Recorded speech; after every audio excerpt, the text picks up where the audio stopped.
Hello, ladies and gentlemen. Cecil has been sacked, and I have replaced him. Who am I sacked opposite? We can't afford him no more, like, you know. Nah, so he's gone clear. now listen, we decided to do something different, look, and you know, it's not all about him, is it? So if put us two in charge on this one. We've even got an aerial shot. Yeah, aerial shot. I can't believe it. They got my look at that. You got a ball? Nah, No, you're all right then. Like. Hat off, please. No, thank you. All right, yeah. So what we're doing here today, we're picking the most obvious starting 11 of the season, probably. Yeah. Sunderland away. Look at that squad, by the way. Look at this. Few injuries, though, mate. Few injuries, particularly up front. Yeah, it's not looking good over there. You know, so the Trossard, Saka is over there, and I'll get them back over this side. Let's start from the front.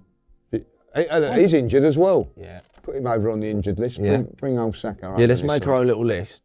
No, we've got, because this, defence, midfield. Oh, is that? Oh, right. Is that what it is? I'm thinking of all, because they're all injured, aren't they? Like, you know? So, but yeah, we could make our own little injured category. So obviously in goal. Oh. Yeah, obvious. And if anybody can see the mistake on that would be very good. Like, if you can. Oh, that's embarrassing from the team. So, yeah. Not only have they not got Nketiah. Yeah, they've not got Nketiah, and they've even got the wrong number. Can't afford. Well Cecil. done, well spotted. Yeah, though, I thought what? Anyway, perhaps they shouldn't have got rid of Cecil and maybe got rid of like a bit of the production. Production, yeah. Joe's not in today, like, you know. Let's just put that out there. He's off eating Rustler burgers. Let's go to the defence. Actually, let's have a little word on David Raya, because he's not really.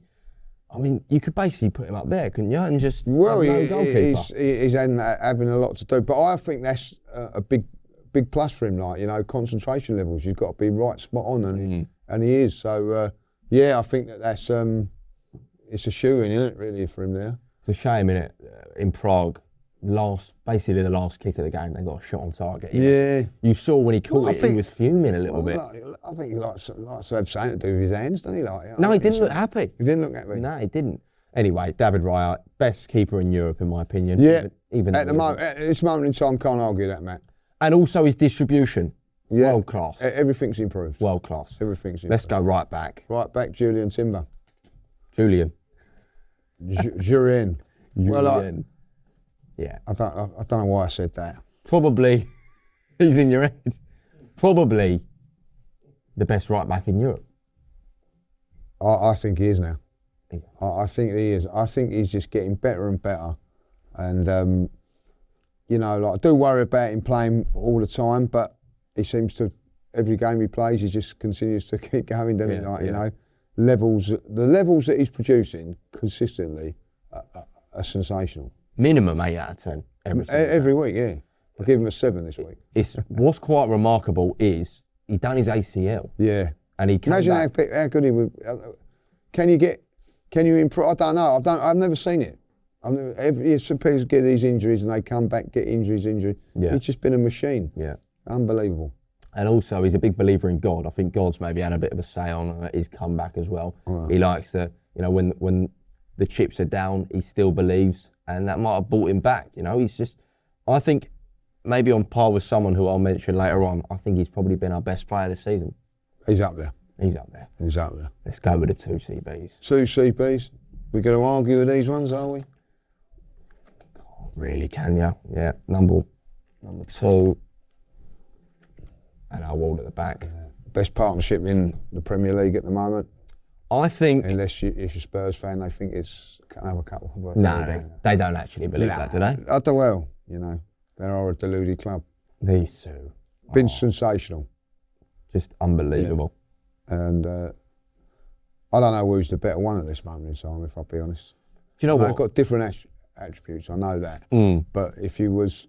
Saliba is always for me, but I think this last season, maybe last year and a half, Gabriel's levels have just... up this end as well, like, have just been off the scale. The only way I could sort of separate the two, they complement each other, but the only way I can, like I said, separate the two is I think that he could cope without him better than he could cope without him. Yeah, I'm not going to argue with that, like, you know what I mean? Not going to argue with that. I think they're both fantastic players. Yeah. And they're getting better and better, mate. I think if we get it over the line this year, please God, they instantly go down as one of the best partnerships this league's ever seen. It's just a shame they haven't got that silver. And certainly Arsenal at the moment they're not because of what you're saying, but they're up there. You know, William Saliba, he set the bar very, very high when he first come in, where Gabriel's gradually gone up, but they're both on par now. Let's go left back. Who are you going for? I'm going Ricky Keller. Yeah, I'm going Ricky Keller. I'm with you as well. Can you really maybe pass him over to me? Yeah, we certainly can't go in Nketiah, can we? We can't because the production have not put him on the board. It's disgraceful. However, but we wouldn't have put him in there. I thought, look, he had a very, very good game on Tuesday. Was it Tuesday? Yeah, he was Tuesday in Prague. I thought he'd done very, very well. Good, solid starting debut. But Calafiori, for me, has just been. Would I say the surprise? Yeah, let's say the surprise player, because I didn't think like he was going to get it. Miles Lewis-Skelly, I thought, was going to be in that position, but Calafiori took it and has been nothing but sensational since he's been there. He's a constant threat, and he's the type of player that, you know, if we're struggling on Saturday, he'll have a little pop shot, potentially score. Yeah. Let's talk about this geezer. Let's talk about him. Let's put him in the middle, because I don't know about you, but I'm a little bit worried.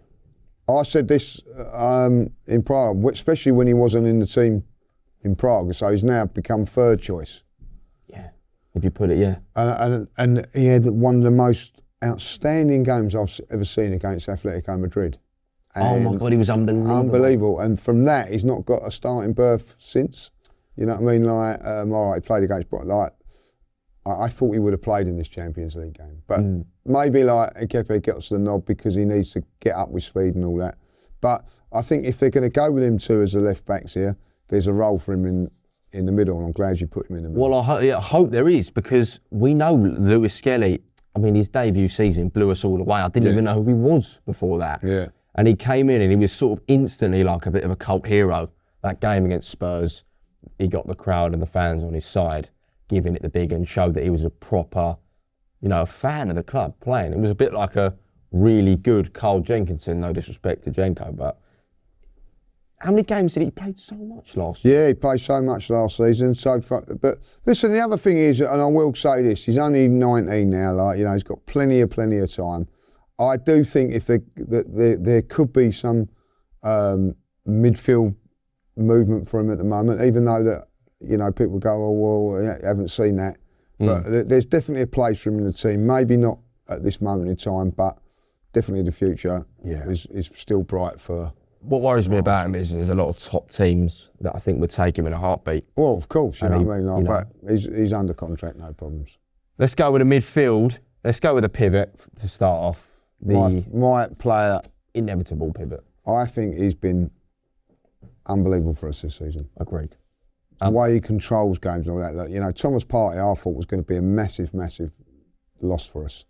This guy's come in, different player, different way of doing it, but so effective in the way we play. And I think it's helped the next player we're going to put on here. But I just think that the partnership is only just starting, but I think he's been very, very good this season. I agree. I think he's do you know what I like? I like his IQ.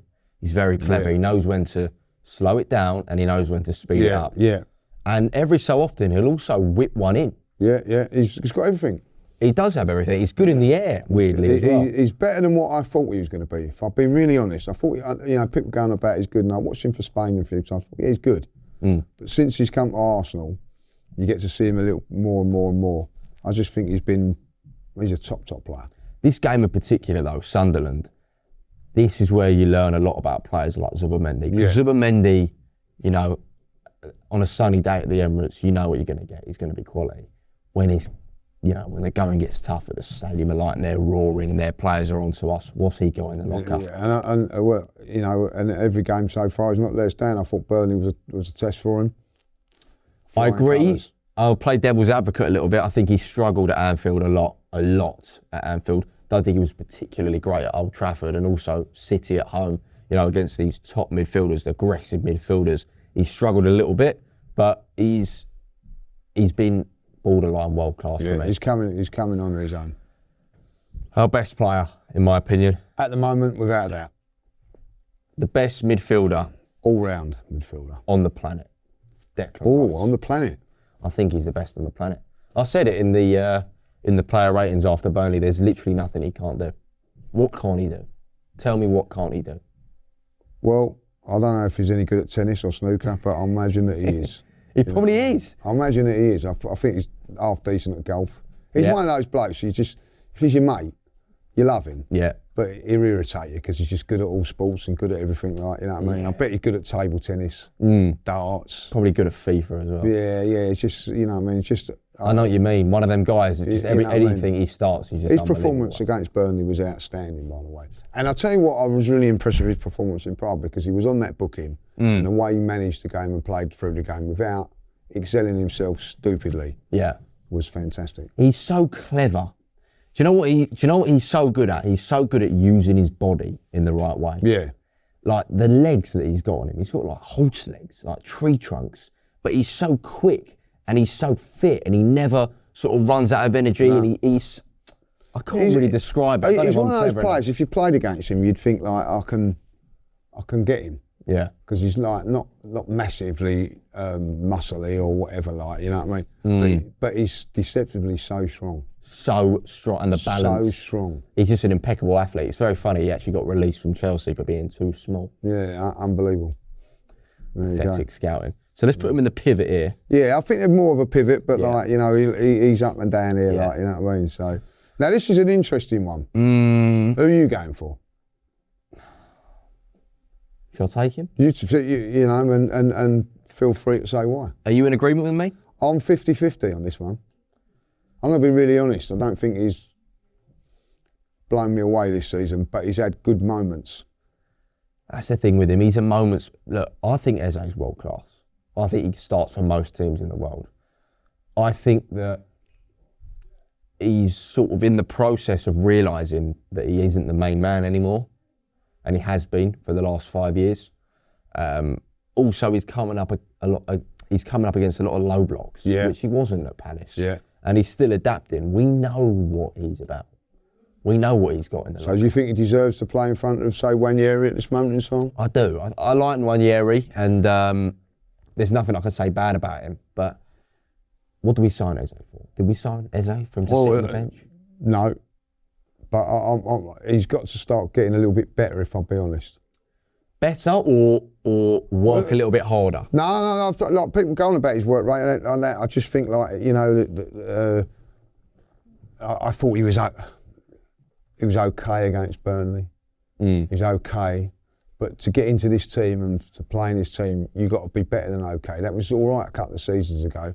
You've got to be on the top of your game. And I think that once a certain player comes back, Martin Odegaard, up there, then I think his place is under pressure. But so he needs to put in some better performances. Please start against Sunderland. I'm with you. I will go with it. But I don't think it's as foregone. I think that Mikel will go with it, but I think that he'll take the plane journey up there to make that decision. You reckon?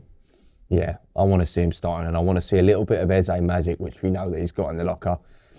Let's start on the left, shall we? We're slowly building up the injury side now. Yeah. Deserves to be playing at the moment. Trossard. Yeah, I agree. He's been playing well. I thought he played very, very well again in Prague. Created another assist. Again, he's having moments. Fulham away, scoring the goal, making, setting up some goals and things like that. So, yeah, for me, deserves to be starting. And I'll tell you that's impressed me more than anything about him is his work rate, getting back and all that this season. Very good. It's been very, very good. So, at the minute, deserves to be playing and starting. I think I 100% agree. I think recently he's shown signs that he's sort of realised his weaknesses and sort of enhanced his strengths a little bit. From time to time, look, I'm a bit of a harsh critic on Trossard because he frustrates me. Sometimes it annoys you as well. I hate when he gets tackled and he stays down. Yeah. Get up, as you'd say. Get up!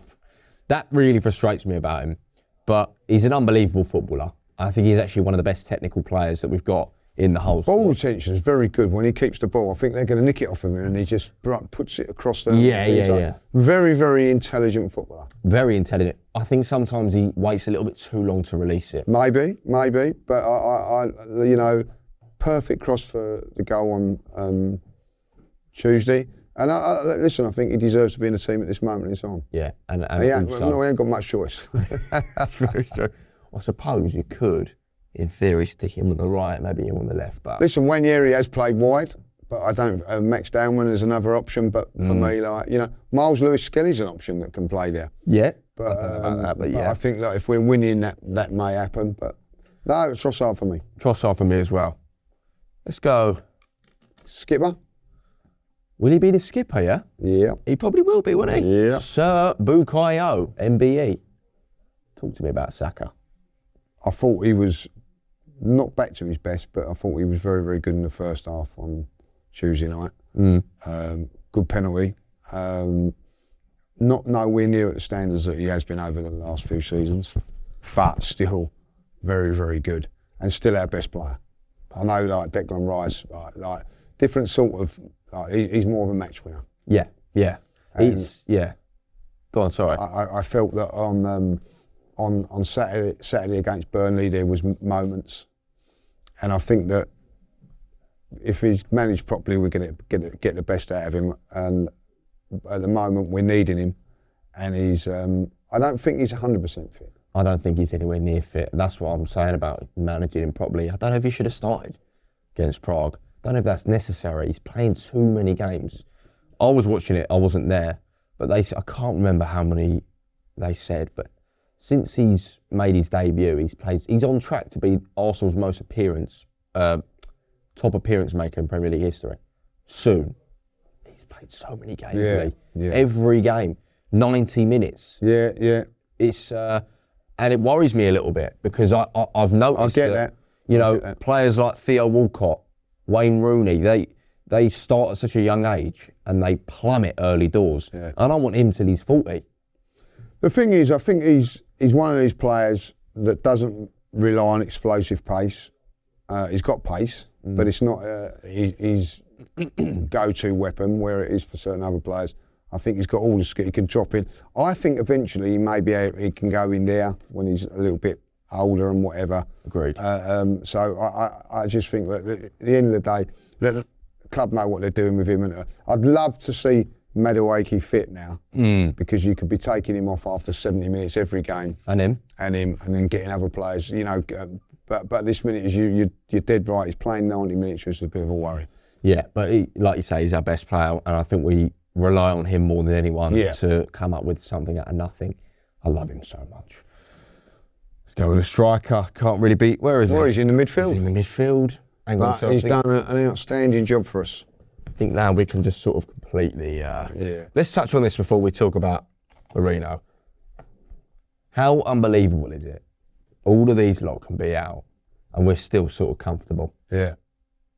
So these guys are all going to be on the bench, which still isn't a bad bench when you think about it. Obviously, we've got Kepi going there. Yeah, and a noose as well. So 1, 2, 3, 4, 5, 6.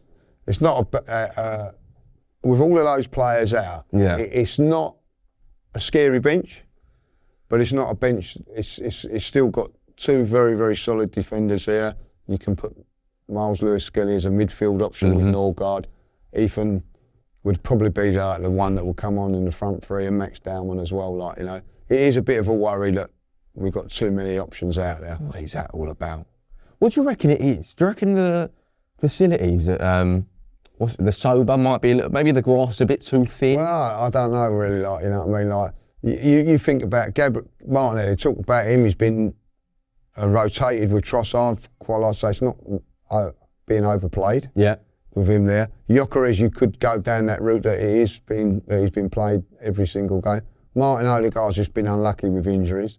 Kai Havertz is a worry for me. Yeah, it's nearly a year he's been out now, with hamstring and knee injuries, so he needs to come back strongly. Jesus has just been totally unlucky. And Madueke, out of nowhere, was on fire for us. Really, really impressive. Big up to him, by the way, because he's had to win over a lot of Arsenal fans. Won them all over. and then he's got injured. So, but like we need those guys back as soon as possible. All attackers. All attackers. It's a bit weird. Mm. Do you know what it is? Do you remember Neil Warnock saying he doesn't like injured people hanging around the dressing room? Maybe it's that. Maybe there's negative energy going on. Maybe he's poking him for a cup of tea, and he's like, ooh, and then all of a sudden he does his. I think the other side of it, you know, we touched on this in the week, like that all of them working very, very hard defensively. Yeah. So like maybe it's taking this a little bit of a toll on the forward players. You know what I mean? Like they're asking them to track back. Gyökeres has been doing it all on his own since the first game of the season. Kai, unfortunately, hasn't been around since the first game of the season. We're now in November. Yeah. Got to get him back. But not to worry. We've got the main man up front. This is an interesting one because I don't know what his best position is. I don't know what, but it just does the business for us. You know what I mean? You look at his goal at Newcastle, a couple of goals in finishing, by the way. Impeccable. It's top notch, yeah. Top notch. You know, he done everything but play centre forward on Tuesday and still scored 2 goals. Yeah, he's. Do you know what? I don't, like you say, we don't know his best position, but I think we know his most effective position. There. And he's there, do you think that? I think it's up front. And looking at that, I think that will be the team. I think it's nailed on. I don't really think there's any debate. 19 goals, by the way, this year for club and country. There you go. That just shows you. And that's still a good team night, you know. If he performs to his ability. Yeah. And Saka. I think that these two now become very, very key to us in this game. These two we know are the business. We know the back four is solid, but these two here. Yeah, maybe need to pipe up a tad bit more. Yeah, if they do, if Saka can get up to the levels that we know he can do, then we'll be okay. I mean, I don't know if we've been told to give a little score prediction. I don't know if you've given one already, but what are you going for? I'm going for 2-0 to the Arsenal. You've gone 1-0, with you? I've gone 1-0 with a. I'm going to let the camera pan with a Mikel Merino. I'm going to go Merino, but I'm going to go Eze as well. I'm going to back Eze. Yeah, I'd like to see it. I'm going Eze assist. Oh, Eze assist. I'm going to go for Merino to put us 1-0 up. Eze to clean sheet. Lee, I'm not going, but I know you are. Yeah. Safe journey up there. Enjoy the game, my friend. No worries. And thank you all for watching. God bless.